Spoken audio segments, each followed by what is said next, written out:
Welcome to Frequently Speaking, where we break down words that we speak outwardly and how their vibrations create what we frequently see. On today's episode, we're going to delve into the mirror realm. So we're going to start off with a few keys, right? So one key we will have is something that we can agree on. People can only see you as deep as they see themselves. I mean, that is very true. If you can only see certain parts of you, if you can only love certain parts of you, then you can only really see someone else as deep as you are able to comprehend and understand yourself in that way. In understanding others, you can get a sense of who they are and how they are, but in really trying to understand somebody, you don't necessarily meet them where they're at because you haven't been there. So you don't know what it feels like. There is no empathy. We have a sense of empathy, but there is no actual empathizing in exactly how they are interpreting from their own consciousness. So we're going to keep this as a key. Another key we're gonna make reference to is the word manipulate and its correlation with multiply and duplicate. I delve into a little bit of that in my other podcast episodes, which you should take a look at, but this is going to be one of our other keys. So the word manipulate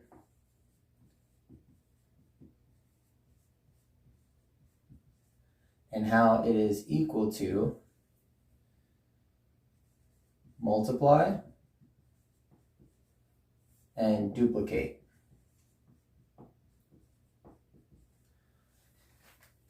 And this is just really an understanding of what the word manipulate means and what happens when people manipulate. They tend to multiply different versions of themselves, different facades. They kind of multiply these different things.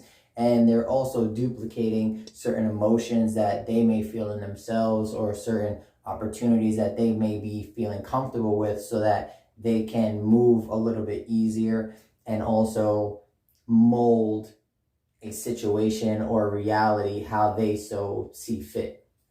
And this is a big thing with manipulation and why people get manipulated, because you make yourself so pliable to other people to try to appease them or to fit into, certain conditions based on whatever insecurities or whatever case you may have, or just out of love. We might do it from a great place. You've ever been manipulated by somebody that you just completely loved, and they molded a situation and they multiplied and duplicated all these, and replicated all these different emotions that you felt before, and then they just played on them to their benefit. Two more keys we're going to add in are two different types of facades. So these two different facades are going to be their facade and an influence facade. So we'll just put TF for the book, and we will put IF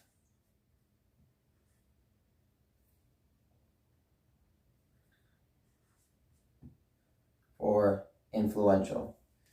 So their facade is something that is external, that is outside of you, that is being pushed by another self. So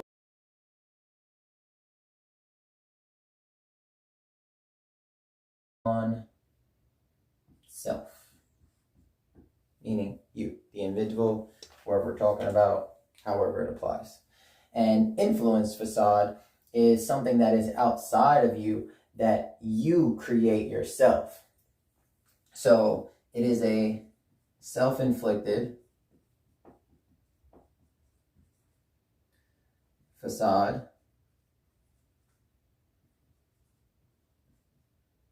that is usually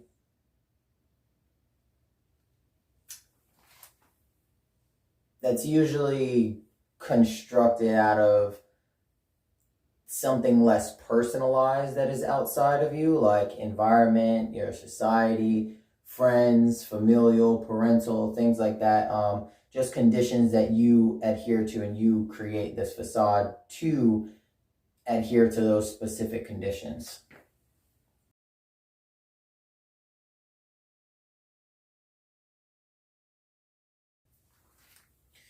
So these are just some of the keys that we're going to use through this whole explanation of what the mirror realm is and how it has effects on us, and just some questioning that we can do for ourselves in how we may have built these boundaries or may have built these personas and these ways of being about ourselves. And it's not necessarily something to say whether it's right or wrong. This is purely for understanding. This is to open up your perspective, look at it from a different light, and check out and see if it can challenge you into questioning yourself, and not necessarily in a negative narrative, but a positive narrative, and create a safe space for yourself to question, are you actually living in the mirror realm?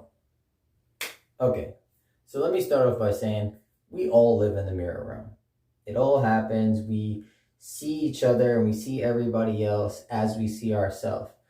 And a big aspect of this is that understanding that mirrors work two ways. You have a regular mirror that you're only able to use, which is a one directional, you can just see your reflection. And then there's also two-way mirrors, like in, Law and Order, SVU, you're sitting on the other side, you can see people on the other side. Simple as that.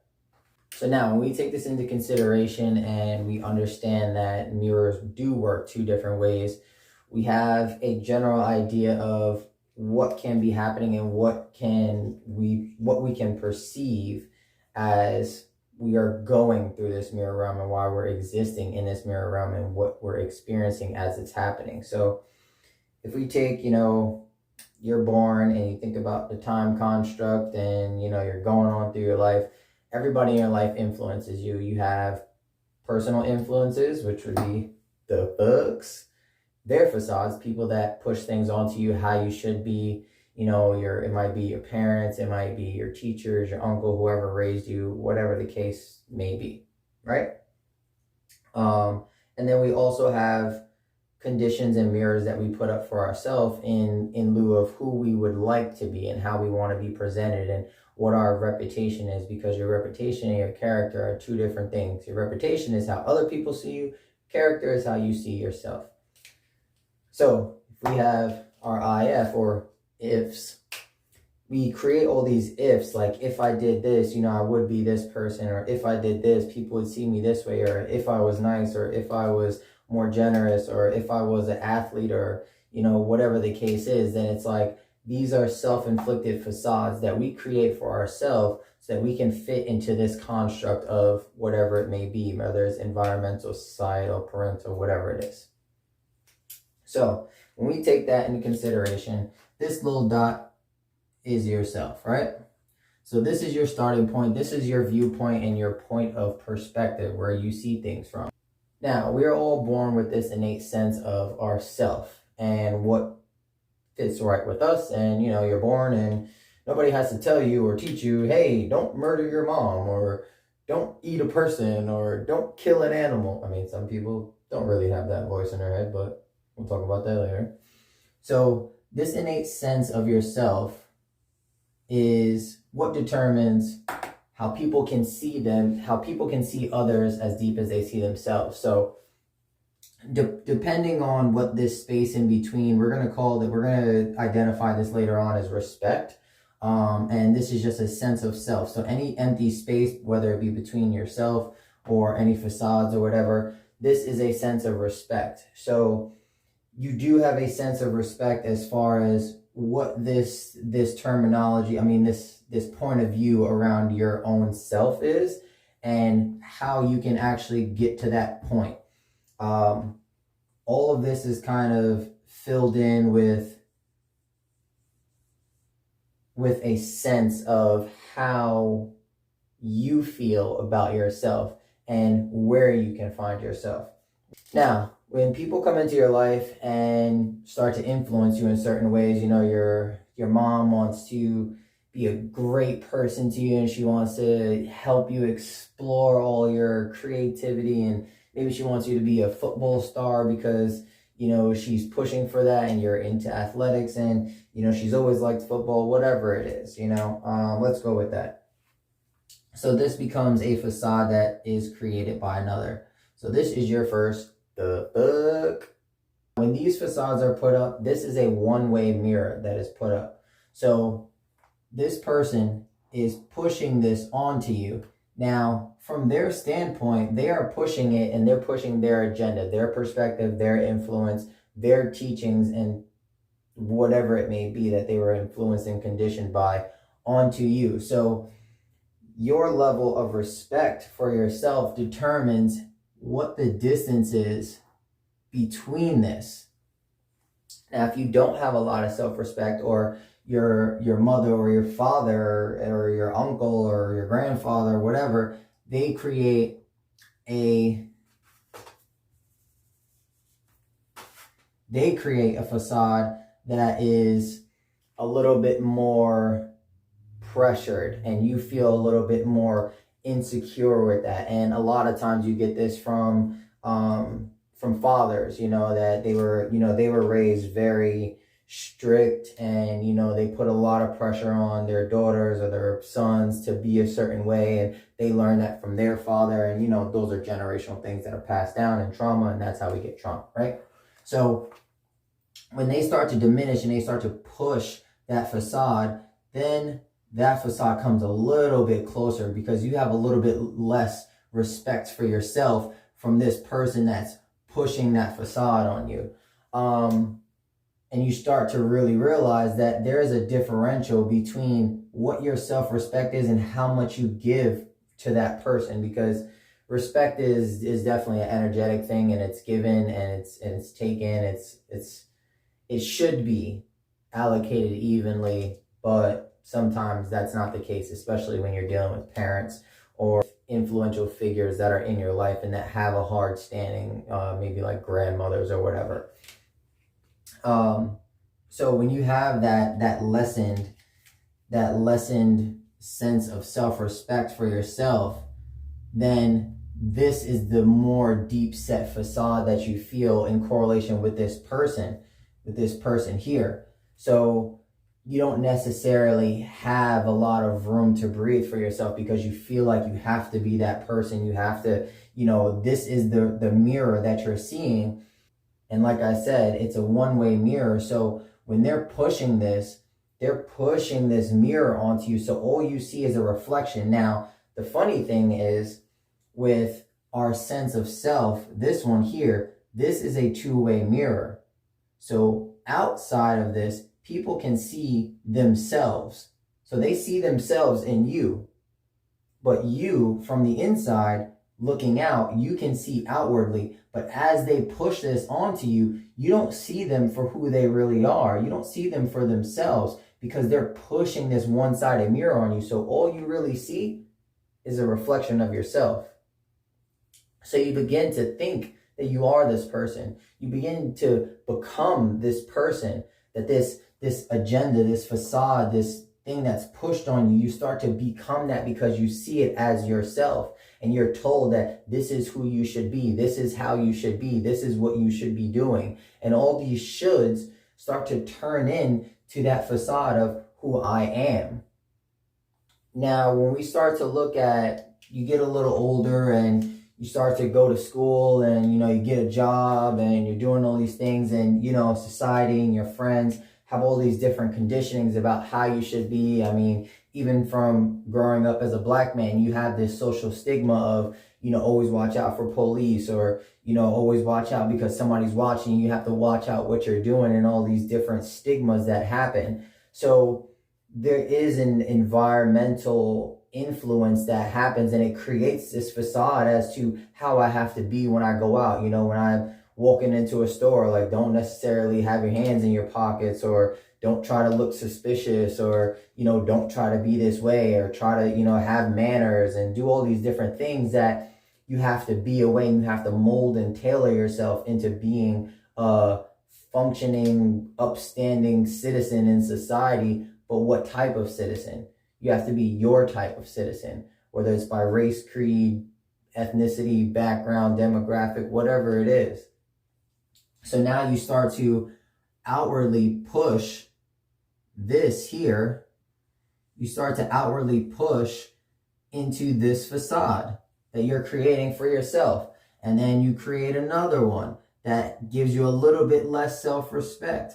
And then you have, another one that maybe a little bit more self-respect for like when you're in school, but it's still outwardly, and you're creating these facades for yourself. So you start to become multifaceted, and you're not necessarily a circle. You start to become this multi-dimensional, multi-sided and faceted figure of how you should be. And this culminates into who you are. And it takes you from that self standpoint. And a lot of times we start to get into these senses where you believe more so of these mirrors and these mirrors that are created, because these ifs are definitely two-way mirrors, because you see through them and you see outwardly, and you bring that as upon yourself, that this is me. And you can still see the outside world, but you only see it for how it is. You don't see it for how you are, because this is the facade that you've come to be. This is the facade that you've tailored for yourself. Now, when you take into consideration other people that come into our lives, you might get to high school, or you might get to college and run into a person that is very manipulative, very toxic. They see the good in you.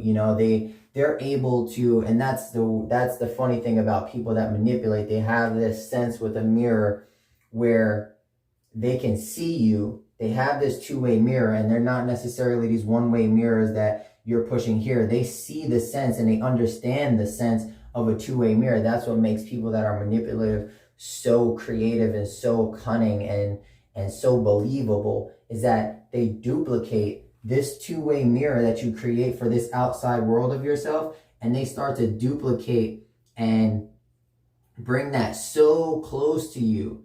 And then they create another facade, and you run into all these different people that create these facades that are manipulating. Because now what you're believing is this is that reflection of you, and you're seeing it, but you don't see it as you see this one-way mirror, because you still have that level of self-respect in between there. Now, the thing with manipulation is when people get close to you and they play on your emotions are deep set in here within you. So when you have this sense of closeness, or this attachment, or this connection with this person, and they understand, okay, I see into this person, and they say, I can see into this person, and they penetrate, and they see, because you let them in, you allow them in. And what they do is they take those workings and they create their own facade. And what it is it's a two-way mirror, because they're able to go out, but the way that you see inwardly, you only stop here at that reflection. So it's that fine-tuned point of you believing that this is you, and you're seeing your truest self, and they're giving you their truest self, but it's not necessarily true. It's two mirrors that are close up on one another. But the thing is, you believe it's you because you see that reflection of you, and you see that reflection of you in that person, and they're making you believe that that is them, and that you are seeing yourself in them.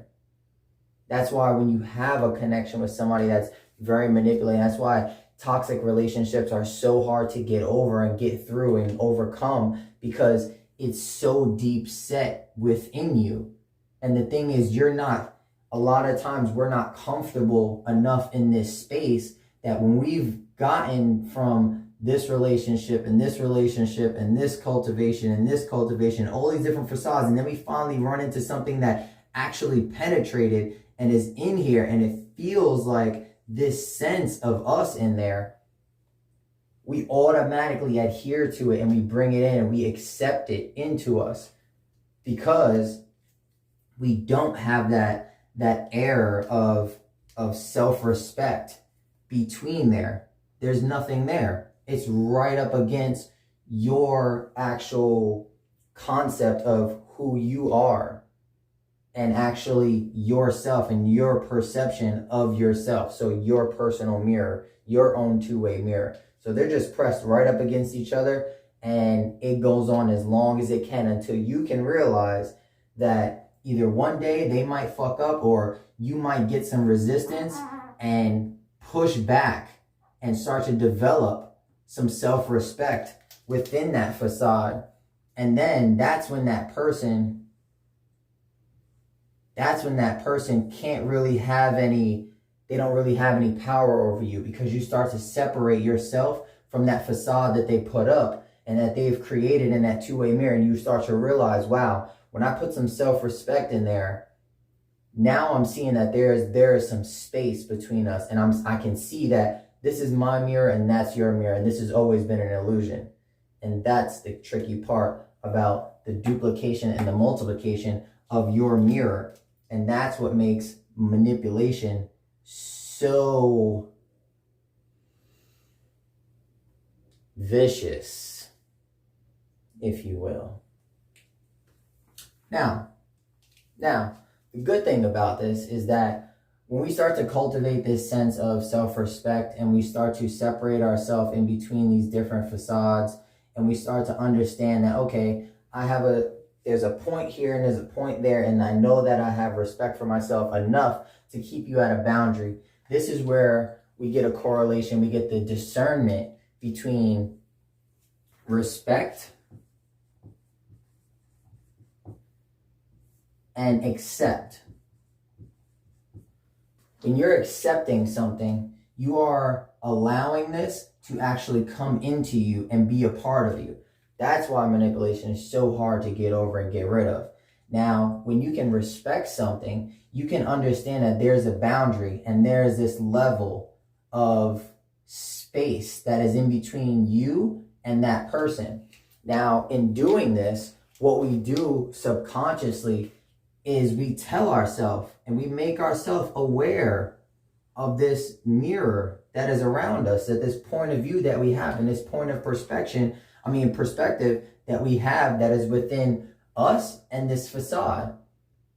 But still, a lot of times we get caught up in that facade because we've invested so much time, we've invested so much energy into that way of being and into that shell and into that facade of who we are. And we've believed it for so long because it's just been a thought. It's not necessarily accepting it, but you are believing it, and it's a belief. And that's what belief is. It's, it's a thought that just is chronic. You think a thought for a very long period of time and it becomes a belief. You don't necessarily know that it's true. You might not have any you might not have any standing for it, any knowledge, any evidence based on what it may come from, but you know that it rings true because it rings true into you. So why wouldn't you trust your mom? Why wouldn't you trust your father? Why wouldn't you trust your judgment on school and, your friends and, work relationships? Why wouldn't you trust your judgment to create this facade, And then who wants to really actually question all of these different facades that you have created, that you feel like are a part of you? Now, this is the good thing about discernment. We can have these facades, but the thing is, we have the power to make it a use or a utilization. And in doing so, when this facade is being used against you, it is a one-directional thing. So this one-sided mirror, and we're realizing, okay, this is a mirror, but my dad or my uncle, my mom, whatever it is, they aren't them true self. Now, when we start to understand, like, okay, this is a one-way mirror, but what I'm going to do is I'm going to take this direction, and I have this identification of what this mirror is and that it's a one-way mirror, and I'm going to come back to myself, and I'm going to say, is this truly me? And this is the question that we start to ask ourselves. Is this truly me? This facade out here, is this me? My father told me to be a saxophone player all my life, and I love saxophone, and I've always played it since I was 4 years old, and I've been doing it. But is it something that I love? Is it something that myself truly loves? So when we bring that back in and we question, this facade or this mirror or this reflection, whatever you want to call it, this is then when we start to transmute from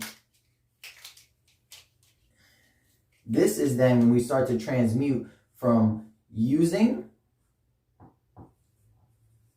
which is one directional, to utilizing, which is two directional. So we start to create a path for ourselves in between each of these facades, and we come back, check ourselves, and then send it right back and make that decision as to what it truly means for us. If this is really a true thing, and you know what, yourself is like, yep, hell yeah, we love the saxophone. This is when we get our peace. This is when we find our time. You know, I feel fluttery. I feel most creative. I feel most expressive. This is when we do it. Hell yeah. Accept that. And then you go back out and you send a signal. And you're like, yep, I accept that. Now, what we can do is we can learn how to transmute that energy. Now, transmutation of that energy comes in with understanding, okay, this is my realm, this is my mirror, and this is the facade that's put up. So that respect, this is where you cultivate that energy to penetrate outwardly and be like, well, Dad, why was you pushing me so hard to be a saxophone player? What is it about you that wanted me to be doing that?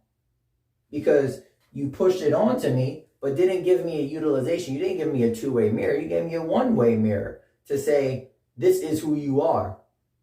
Who are you to tell me who I am? Why wouldn't you allow me to be free-forming and living for myself to choose who I am if I wanted to learn through life?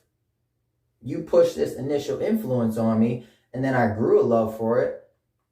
Just so happens that I fell in love with it and I made it a part of me and I accepted it. But what is it about you that did that? So now when we begin to transmute this energy back outwards into whatever facade this may be, this is where we start to gain an understanding, because now what we're doing, we're taking this shift of energy from ourself, from our dictated self, and we are pushing it outward, straight through that facade, right into the point of whoever the fuck they are.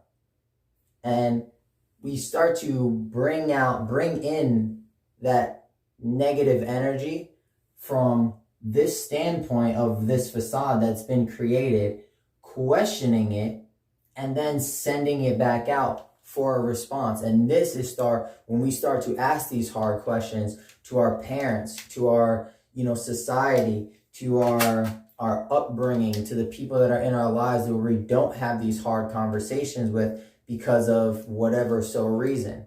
And we don't question these things because of how we were raised and how you were supposed to be, because you are from a different country and this is how society has been standing and this is what your culture gave you and this is what your parents did before and their parents did before and this is how you should be. And it's not letting you be free forming as to who yourself truly is, and it pushes you into a facadal box of who you are. But it's okay to accept this facade that becomes all these different mirrors that are around you. It's okay to accept that, but it's even more okay to question it. It is our duty to question these things that are within our life, because we start to cultivate this cognitive dissonance as to who we truly are. And what happens is we take that point of self that is in here and we start to forget all of this stuff that is around us. And you start to have all these different facades that are close to you, and you start to believe in all these different facades of who you are and all of these things that you start to become. And this is who we start to identify as, and we start to forget we start to forget that all of this stuff in here is ourself. This is where our love is. This is where we cultivate our self-love. But a lot of times what we've done is just we've become so much of who we are, and that's where our energy goes. Your energy goes into keeping up all these different mirrors because you see yourself over there, you see yourself over there, you see yourself over there, and you have to send your energy that way, send your energy this way, and all we are is light, and light refracts that way. So if we're sending out light this way, we're sending out light this way, we're sending out light this way, this way, this way, this way, this way, all these different ways, but we're not bringing it back to us. All we're doing is sending it out, sending it out, sending it out. We need to bring some of that back in rather than keep sending it out and sending it out. This is where you get a sense of balance for your own self-love, because you start to send that light back, let it reflect and come back into you. When you give the identification to these different facades and say, this is exactly what it is. This is not necessarily myself, but I accept it as a part of me and I understand it. Now what you're doing is you're saying, okay, that is a reflection, and what I'm going to do is I'm going to bounce my light off of that and I'm going to bring it back to me, because I can't give all my energy into just my job. You know, I mean, you see people all the time that go to work and all they know how to do is work, work, work, work, work. They're very good at it. They're fantastic. And, you know, they provide a nice stable home and they get all their luxury cars and they do this and that and blah, blah, blah, whatever. They create their own happiness in that reflection, but they never come back to that self and say, you know what? This is who I am. This is, when I come back, I can come home and have a conversation with my son or have a conversation with my wife and not necessarily have it be always focused on work and always so stressed out about work and always so driven by work, work, work, work, work, that you don't cultivate a sense of your actual self within here and focus on that energy and that love that is in there and bring it back, regenerate yourself, and then send it back and refract that light back out into those different facades. And the thing is, what happens is when we start to identify, you give it a name and you give it a purpose and you give it a place and you say, yes, you are a reflection. Yes, you are a reflection. Yes, you are a reflection, but you are only a reflection of myself. You are not myself. You are a reflection of myself. And there's two ways to spread light. You can either be the lantern or you can be the mirror that reflects it. So the more we come back into self and the more we check in with ourselves, the more we can shine brighter and send that energy back out. How many times have you been so caught up in who you are and what standing you have to be that it kept you from all the dreams that you really wanted to do, all the opportunities that you really wanted to take in life, or even just things that you wanted to create and you couldn't do that because you have all these restrictions of who you should be and who you are and all these different things. It's a suppression and repression of your light. So when you have a realm of just mirrors that are around you and around you and around you and around you and around you, your light can't go anywhere but through it. And once it goes through it, it just keeps going. And these people that are on the opposite sides, especially, you know, the books, those people, and the manipulators, these people on this side, they take in that energy. They take in that light because they feed off of it. And they say, yes, this person gave me this, because you know what you're doing? You're sacrificing that space that is in between, that space that's in here, that respect. You are sacrificing that respect because you are giving them respect, but you are not allowing that respect to come back to yourself. And that's where we lose the energy, and that energy goes straight out to those significant others. So, I say all this to say, once we accept that we are living in the mirror realm, And we can identify these mirrors and put a standing on each one of them and create some space for ourselves as far as self-respect. We can then decide on who we choose to be and where our self comes from and how much energy we give out. And even if we want to break down some of these mirrors and create our own. You want to create your own mirror of who you are in your friends or school or work, whatever it may be. You want to create that own mirror of yourself, and it's by your choosing with your self-respect. And that's that transmutation of energy, so that you can then cultivate your own environment and your own realm of mirrors. Awareness is only one step. You can be aware that there are mirrors around you. You can be aware of yourself. You can be aware of all the facades that you put up and all the personas that you've built up and all the societal conditioning, everything that is around you.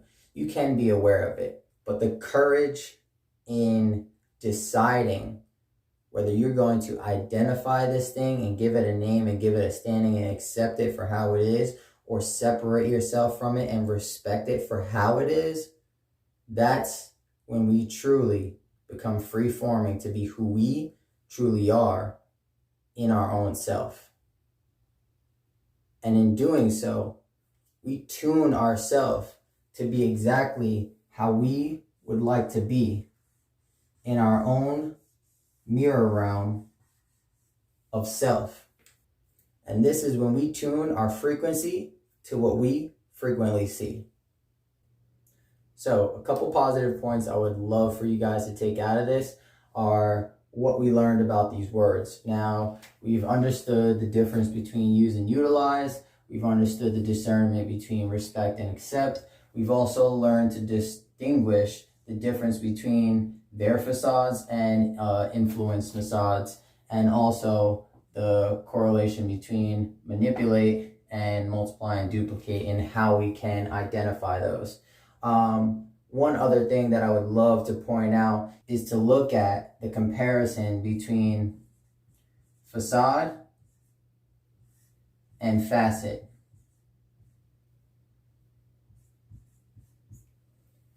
Now, a facet is when you have a diamond, right?